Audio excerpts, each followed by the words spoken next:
This is my persuasive speech. Have you ever thought about what it means to be a patriot in the modern world? That is a question that is on many people's minds, especially now in the midst of an election year. People all around the country are rethinking what it means to be truly patriotic and supportive of America.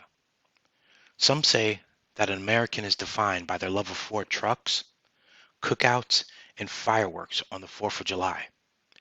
It's hard to find an American that does not enjoy the traditions of our national holidays that celebrate our long and prosperous history.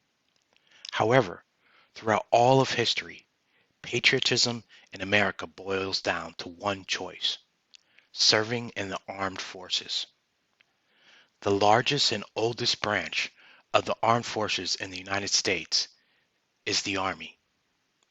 The Army has fought in every war America has taken part in throughout the course of history.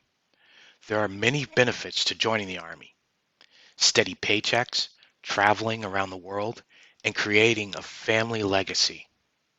However, it is about more than just these individual benefits.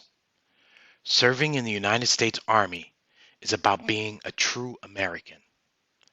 I personally not only enlisted during a time of peace in our country, I also walked into my local recruitment office to begin re-enlistment on the day following 9/11, one day after the most infamous terrorist attack in our American history. The Army is a way to stand up for the freedom of the people all around the world. Before becoming a free democracy, the colonial army fought the British.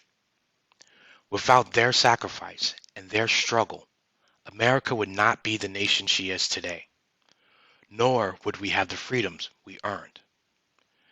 We must represent America and serve. We must preserve all that happened in the last 2.5 centuries. To keep patriotism alive and preserve America's future, we must all join the United States Army and continue the fight for freedom, not just on our own soil, but all around the world. The choice is yours, but America's future is in the hands of our generation, of your generation. It is up to us and you to ensure that no matter what happens, the future is free.